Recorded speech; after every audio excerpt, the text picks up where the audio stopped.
Hi, Monica. How are you? It's good to see you. Hi, Hugo. I'm great. It's wonderful to see you too. So, I invited you today because I wanted to highlight you and also the work you've done with organizations like Style Dance Company, Homeboy Industries, as well as your actor work on shows like Everybody Loves Raymond and Samuel Beckett's Happy Days. But before that, are you able to start with your name and what made you want to work in entertainment? Oh, yes. Okay. My name is Monica Horan. That's my equity, Actors Equity and Screen Actors Guild name, Monica Horan Rosenthal. And Rosenthal's the mom, wife, philanthropist, all of those things. Um, but you know what made me want to get into entertainment? I think when I was a little girl, I watched the Carol Burnett show. It was like a sketch comedy show back in the day, right? And she was so funny, and all the people in the show were so funny, and they did sketches and they had costumes, and I was obsessed with that show. I also loved a show called Flip Wilson. Everybody should look them up on YouTube, Carol Burnett and Flip Wilson. And, just being funny and doing sketches, but I was very, very shy.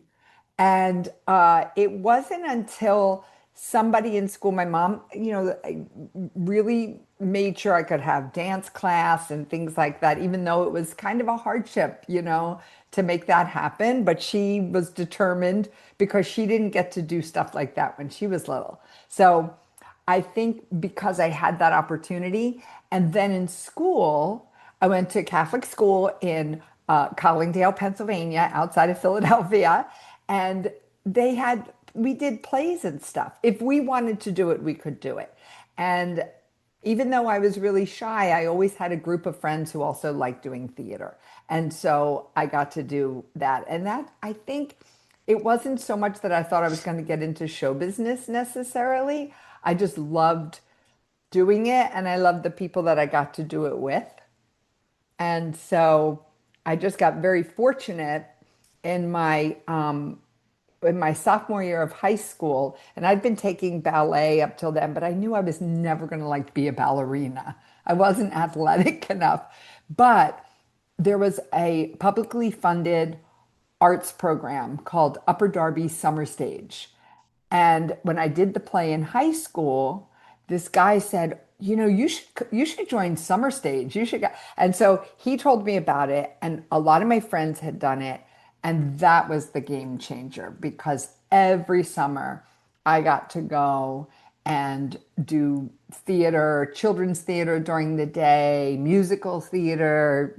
We actually did a couple of comedies, but not musicals in the evening. And that set me on the path because that same guy said, are you applying to college? I'm like, oh no, we can't afford college. And he said, oh, you have to apply. You have to take your SATs. So it was my peer group that kind of also inspired me to then continue. And I ended up going to college and studying theater. Yeah, I love to hear that because we definitely need that community and support early on just to kind of like nudge us towards that right path. Yeah. And of course, you're well known for your role of Amy on Everybody Loves Raymond. And I I've heard love the story of how your character was written for one episode, but the network loved it so much that they incorporated her into the series. So my question is, how was it for you to join this cast and how do you get the it. trust? It was astounding because and a lot of it is luck. I mean, now, first of all, my husband did run the show. So the writers had seen me in plays that, just supporting, the boss's wife. They had come to see me in theater. And that was really lucky because I did comedy, and this part came up, and one of the writers said, "Oh, you should bring Monica in for this." And that was really lucky because it would have been awkward for Phil to say, "Oh, I'm going to bring my wife." So and what was lucky also is the chemistry with Brad Garrett's character and my character was so adorable. And I that was the ninth episode. So the cast, I had met them and I had, but it was new. It was like freshman year of college, I like to say. It's like you just meet everybody and I had a son. My son Ben was a little guy, and so I would bring him to the set sometimes. And Ray and Anna had little kids, and Patty Heaton had little kids. So it was kind of already like starting to be a little bit like a family. And what was so amazing is the day that I went to do it, and of course Ben wasn't with me, and I was just there myself, and I was talking to everybody, and they said, "Okay, it's time to go for the table read." And I started walking over with them. And Patty looked at me and she said, "Oh, what are you doing?" And I said, "Oh, I'm in the episode." And she went, like, she was so excited. And that made it great because it was so welcoming. And we had so much fun. And then the table read, which is when you get the script, your first day of rehearsal, everybody sits around the table and just reads the script. And the writers then can see how it works and the actors. And the great thing about Everybody Loves Raymond is the scripts were so tight when you got them. So the comedy was there. And my character, it was really not just my personality in so many ways. It also ended up, as they brought the character back, being kind of my dynamic in that group. Yeah, and the relationships that you do have with the cast behind the camera and in real life really shows when you're on screen and when you're doing this play. My next question is, well, Raymond was shot in front of an audience. So what was it like for you to shoot your scenes live? It was everything because I loved theater and did not have a lot of experience. They call it in single camera. So multi-camera, like the sitcoms, and not many shoot like that anymore. But it started with I Love Lucy. That was Desi Arnaz's, invention really to have a studio audience, and it's like you do a little play, you do a one-act play in front of a live audience. And for me, there's nothing better. Like I don't know how people act with just crew and camera. For me, it's a completely different skill and a completely different way of being able to perform. And I admire that so much for other people, but it's not fun for me. What's fun for me is the audience. So it was so similar. And then, but you get to do it again, but again, you don't want to have to do it. You want that first laugh. And all the laughs were genuine. Sometimes people say, "Oh, do they like just put in laughter?" Opposite. They would have to take out laughs sometimes because it would make it go too long. Yeah, you're right. And multi-camera is known for last minute changes while Yes. you guys are filming. So how Yeah. did you handle notes and how did you overcome any challenges? Well, there were only a couple times that I really remember there being a big challenge, and it was more about the blocking that we had to like coordinate setting the table and doing our lines and it was a little stressful, but honestly, those scripts were so tight. I didn't get a lot of changes in my dialogue.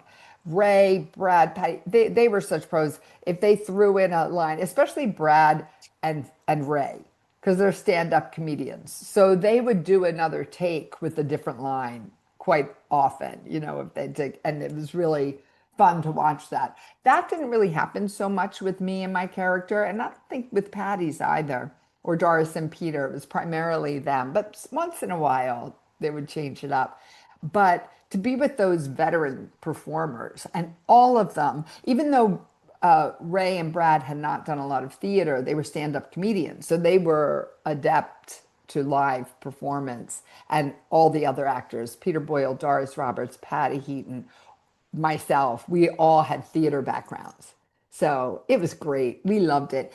The one time that it did get a little tense, one time, I know Brad or Patty came up to me and said, "Oh, I wouldn't want to be you when we get home, when you go home." And I'm like, "Oh no." Once we left that studio, what are we going to eat? And so, my husband has the show Somebody Feed Phil. That's the real deal. Like he literally, that's what he cares about. What are we having for Uh, dinner? that's so great to hear because I've always been curious about how do you balance out, your personal with Yeah. your professional working with your spouse like that. Honestly, it helped the marriage because it's all consuming when you're a showrunner like that. And it was his whole life. And then I always said I was the showrunner at home. So I was in charge of the how I was the executive producer here. So I would have to be in charge of and responsible for so much here. He was responsible for so much there. But the fact that I got to go and I didn't carry the show, there were 209, 10 episodes, and I was probably in about between 60 and 70 of them. It was a beautiful thing. And it was probably the least stress of my day. So you figure we worked when we were shooting 12 days a month because we got down to we would get the script on Monday, we'd rehearse, and shoot it on Thursday. Dream job, totally fun. And the best part was everybody would be like, "Oh, you're so busy. I won't ask you to do that." I was so busy when I was not working that when I was working, it was like vacation. And you get to be with adults. By the way, this is funny. My very first episode of Everybody Loves Raymond, I was pregnant with my daughter Lily and I didn't know it. So you Wow. see at the end of the first season, then I come back in the second season and I'm a little pudgier. I think only you and everybody around would notice. I If you didn't know, you'll notice. look. And Yeah. then, but it was so funny. And it was the episode, I think it was the episode Good Girls was the second one. Oh my gosh, really, really funny. Funny. The whole thing was just a blast. Well, when I say memorable scenes or episodes, Yeah. what's the first one that comes to mind for you? Oh, for me, the one that we did this episode, of course, I had a wedding, and that was magnificent. To be a TV bride was so fun, and we did our dance, and I got to pick out my wedding gown. It was really fun. But the most memorable, really, is when we find out that Frank and Marie are going to move into an elder community and leave the house, and they're going to leave the house to Robert and Amy. And we're acting like we're really sad. And then we go in the kitchen, and the four of us, so it was Ray and Deborah and Robert and Amy, they're like, wow, it's really a big deal. And then all of a sudden they all go, like they're so excited. So funny. And then Robert lifts up Amy on top of the refrigerator. And we hadn't gotten it all week. They had to lower the fridge because, I mean, he's very tall and very strong, but he had not a great back. And I wasn't like 2-ton Tilly, but he had like to get me up there and I had to really jump. And the first time we did it was in front of that studio audience. And you can see my face. It's like, oh, the relief. I'm so happy. And then Ray picks up Deborah and slams her against the fridge. It's a really good scene. Oh, that's a good one. You're right Yeah. about that. I did want to start talking about something that you did for your birthday, actually. You produced and starred in the play Happy Days Oh, you're by so Samuel kind. Beckett. Mhm. And you played Winnie. So, what was your biggest takeaway from doing a show like that? Oh my gosh. Oh, when I tell you, Hugo, it was life-changing because, like I said, I love theater. And, as you get older, roles are different. It's just throughout time, that's it. Now there happens to be a lot of, different platforms and women of all ages are working. But I saw an actress named Brooke Adams, movie star, television, Broadway. She's an excellent actress, and she's married to Tony Shalhoub, who played in Monk and a bunch of other things. Also, a great actor. And they did this play, I would say like 15 years ago. at the Boston Court Theater in Pasadena. And I went to see it, and I was so inspired by her performance and the play itself because there was something about the spirit of this character, Winnie, that reminded me of my mother. But in the play, it's a very unique play. You may have heard of Waiting for Godot, which is the most famous Samuel Beckett play. Samuel Beckett won the Nobel Prize for writing Waiting for Godot. And that play, it's like kind of changed the way people experienced theater, and it influenced a lot of playwrights. But this play, he wrote that play in the 50s after he had experienced World War II. He worked for the resistance. His own life had been so challenging that this play came out of it, Waiting for Godot. But in 1961, he wrote this play, Happy Days, which is an ironic title because the character is buried up to her waist in the first act, up to her neck in the second act. All she has with her is a little black bag of belongings, a few items. Her husband is deteriorating in a hole behind her, and he only comes out every now and then to just say a few words. But the relationship and how they are surviving, and how Winnie is facing her and her fears and her dire, bleak situation with such resilience and a refusal to go under, literally, that reminded me of my mom. And it's referred to as the Hamlet for women because it is such a difficult play for the actors, both actors. Some people think it's a one-woman show, but it is so not. It is a beautiful two-person show, but the man who plays the husband, he's hardly seen. But my friend Tim Durkin, who plays my husband, he is acting every second of the play. So that impacts my performance. We're relating together. So it's been one of the best experiences of my acting life, right next to Everybody Loves Raymond in a different way. And continuing the tradition of Samuel Beckett going into carceral settings. For 70 years, this play has been produced. There was a famous production in San Quentin. There was, Beckett went to, in Berlin, there was another prison. That this has been a tradition. I don't know if you saw the movie Sing Sing with I Coleman didn't, but Domingo. I'm familiar. Yeah. If you see Sing Sing with Coleman Domingo, first of all, he's so brilliant, and it's a gorgeous a movie.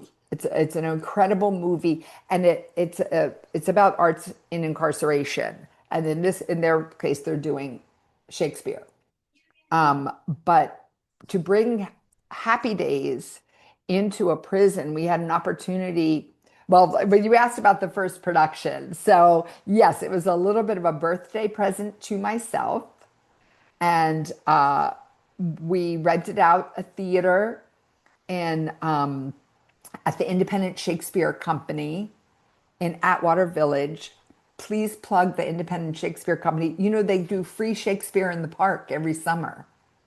Oh, Have you that's been? great. Yeah. Oh, No, well, I'll have to put the link down below. please do. And you know what? You're going to want to interview those actors. If you get a chance, Hugo, really, they're doing Comedy of Errors now in the park. It's fantastic. And I'll send you a video that I took of the audience. You just see people of all ages. It's free. You sit in the park. You get to see this incredible production. The production values are so great. And the actors, it's a real troupe of performers that study there. And boy, the mentorship that goes on there, you might want to. I have a feeling you're going to be interviewing a few of them soon. Yeah, I would love to. Yeah, they're spectacular. Um, so to wrap it up, I did my play there. Only 4 performances was my plan, but I had been connected to a professor from Cal State LA. Her name is Catherine Weiss, and she came to all my performances and did talkbacks after to describe, not only to like give the audience a chance to say, like, how did this play affect you, but to also learn about Samuel Beckett. And because I've been in LA for so long and I've been involved in show business and I've been able to be, involved in nonprofit work, I had people from like famous movie stars coming to see it, and my friends from Homeboy who were formerly incarcerated, and my friend Sabra Williams who does creative acts, another person you should have on your show. I'm going to be your booking agent. Please. I will be. There are so many great people in Los Angeles. We're so lucky to live in this city, and the way everybody is dealing with the extreme challenges of these, horrible times. I feel like, wow, we have an opportunity to really showcase the things that are working and the people who are just nose to the grindstone. So, anyway, one of the people, Sabra, and my friend Jose Ariano from Homeboy said, you know, he said it reminded him of getting through solitary confinement. And my friend Sabra was like, I want to bring this to the women's prison.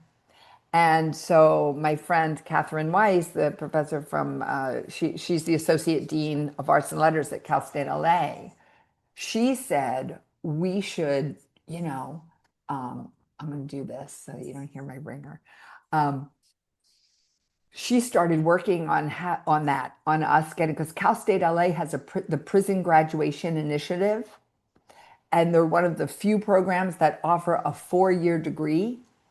So if incarcerated students, whether they're staying in prison or they're getting out of prison, they can earn a 4-year degree, which means you can get a job. And 9 times out of 10, the job is working with the population for, rehabilitation. And it's just an amazing program and really, really successful. So we got to go and perform. Well, first we started just reading the play.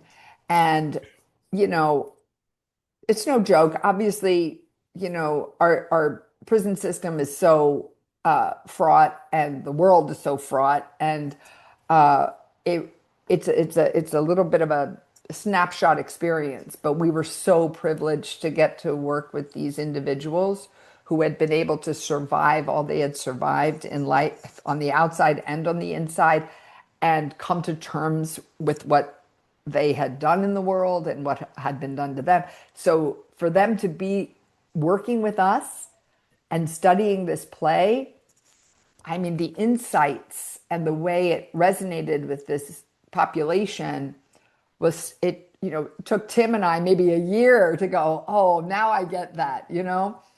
So the goal became with our play, to provide access to this particular play that resonates so strongly with incarcerated people or students or whatever, and provide access with our production.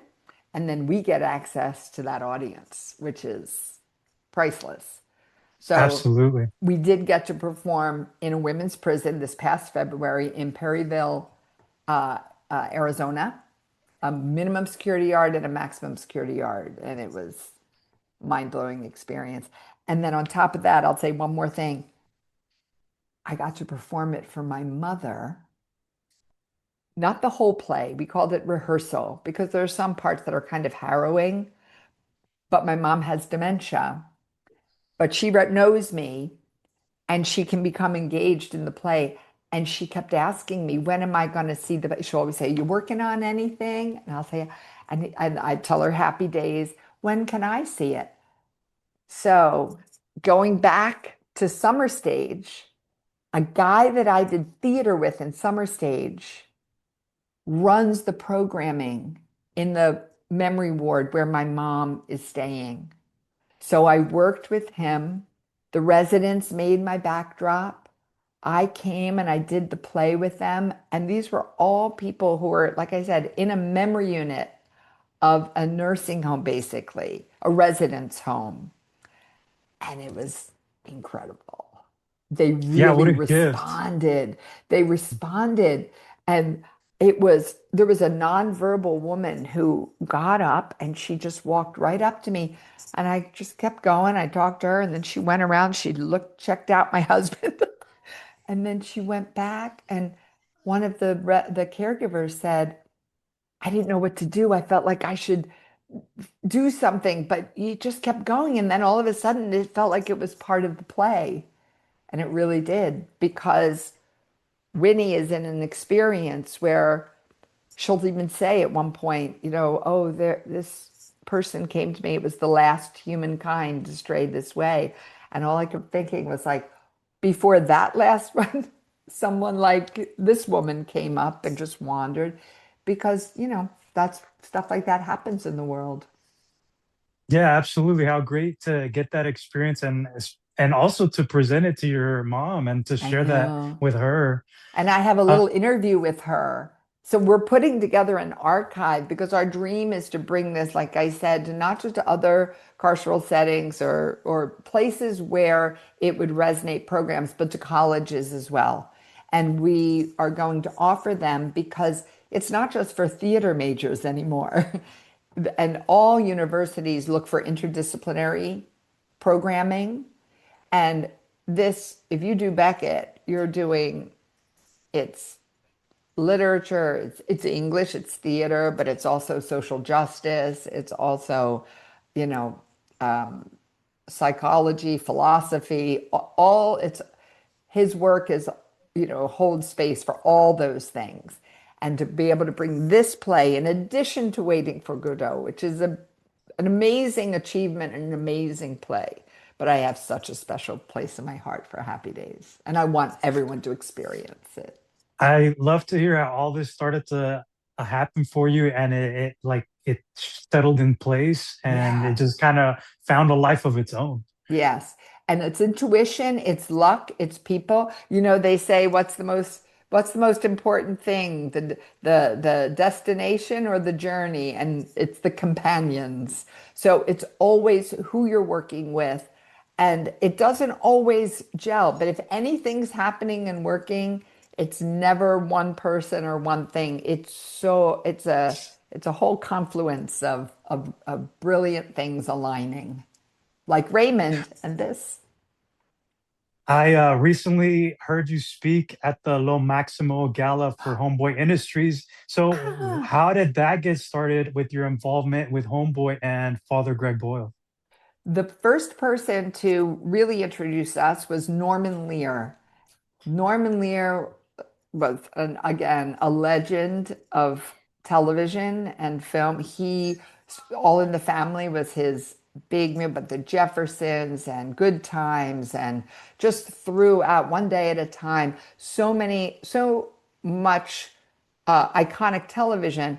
But Norman also was an outstanding citizen, and he created a nonprofit called People for the American Way. And the contribution to our country and to society is boundless. Like you couldn't even begin to list the contributions that he's made in the world. And but he's the one who introduced us. I think he was working on a film, and he brought Phil to meet with another writer. And then right around that time, there'd been a fire at Homeboy, the bakery. And so they were doing a capital campaign. And we were very fortunate with the syndication of Everybody Loves Raymond to be to be able to contribute like so many people in Hollywood can and do for, creating a family foundation and whatnot. So we got in on that capital campaign. And I wasn't so involved because I was very engaged with arts education and this was a new thing. But Phil did his first show on PBS called uh, "I'll Have What no, wait, I'll Have What Phil's Having." It was on PBS, and he did an LA episode, and he went to Homeboy, and it was such a beautiful episode. He met, the people working at the bakery and heard how it had transformed their lives and how Father Greg had transformed their lives. And I thought, oh, we have to get involved. So I started showing up and meeting Father Greg, and I brought VersaStyle and everybody to their gala one year, Lo Maximo. And we were all like so intrigued. And just like anything else, when there's a great energy, like there ends up being a lot of crossover, and there had been. But with the theater, so my friend from Philly, one of my high school friends from Summer Stage, who now has the theater company, the art and theater company, he was visiting and he said, I want to see Homeboy. We had taken him down to Inner City Arts, which is another great place everybody should know about. Inner City Arts, it's down on Skid Row, and it serves children that live within a go to school within a 2.5 mile radius of Skid Row. And they've been around for decades, and we have a theater there. So that was one of my early arts education engagements. But he said, I want to see Homeboy too. So I said, okay, let's stop by. And Father Greg was there. And all the homegirls who work in the cafe and in the store, they were like, you have to go say hello. And I was like, no, I don't want to bother him. And they're like, he'll be mad if you don't say, it's like family when you go there. And so I go in and I introduce him, and this guy named Jose Ariano was sitting there. And he was just coming up in the ranks of, he was a navigator, which meant he would help other formerly incarcerated individuals who had gotten out to get jobs and navigate Homeboy. And I told him that, Father Greg, this is my friend who directs theater in Philly, and we saw an amazing play last night at the Center Theater Group. And I told this story at Lo Maximo. It was called The Head of Passes, and with Felicia Rashad, and she was amazing. And Jose Ariana goes, I love the theater. And I said, I'm going to get you tickets. And I did, and he went, and we say mishpacha ever since. We've been family. So I that's do have a I do have a quote for one of the people that you had a great impact on, Jackie Lopez, oh, co-founder of VersaStyle, and this is what she had to say. Working alongside Monica for the past 20 years has truly been an honor. I've always been inspired by her ability to see the bigger picture, to dream big, to make meaningful connections, and bring people together around a shared vision. During my time as executive director of the Flourish Foundation, I witnessed firsthand Monica's belief that real change doesn't happen in isolation. She understands that it takes a village. She is an actress, mother, entrepreneur, and a visionary, but what makes her unique is how deeply human she is.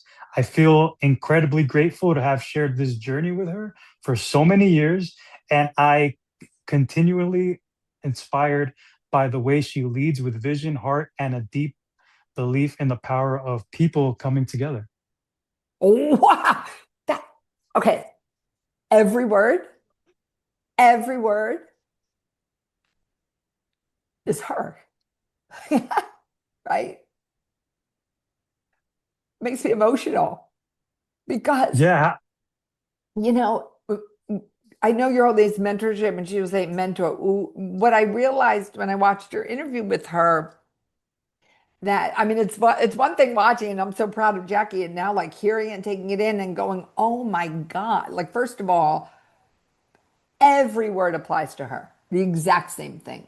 We were fortunate enough to meet, even though we met at different stages of our lives. We didn't meet in high school. Well, I didn't go to high school with her. In fact, she was in high school and I was in my 30s, but same, so similar. We were so aligned, and she is such a leader and such a mentor and such an artist and visionary. And what we had in common also is that we never felt hierarchy. You know what I'm saying? And I understand there needs to be infrastructure, especially in corporate stuff and whatever you need to have. But we were so fortunate that maybe because we were also moms, wives, artists, whatever, eventually, that it was just who's going to do what, like how's it going to get done, you know and nobody does anything as I said before. It's like it's alchemy, right? So getting to meet Jackie and having this longevity is just like such a blessing. we don't take it for granted for 1 second. And, you know, philanthropy is an interesting thing because, they think, oh, if we could just get money, money is so important. And money, it's nothing without that, right? Like Homeboy is nothing without not just Father Greg and all the amazing people that work there and the volunteers, but the people who are being served by the programming, they're partners in making it work. And then they become, you know, everybody takes on a different role as time goes by. So it's very, I'm just so grateful that I've been fortunate enough in my professional, my family, my professional pursuits, that I've been able to align with people who are in alignment with me. And I think honestly, I think a lot of it is luck, you know? Yeah, some of it is like being, being on the lookout and being aware. But wow, it's just such good fortune because you can have an idea of how you want to impact the world. But they always say ideas are easy, implementation is hard. But you don't implement it takes so many things for things to be implemented. And what Jackie and Lee, Harry, her whole team, what they've been able to accomplish was an initial vision that I had, that the students or that we would serve, the programming would serve, would one day create the programming, run the program, and that there would be a pipeline. And that, my fantasy was that, they'd run the school board, they'd run the district, they'd run whatever.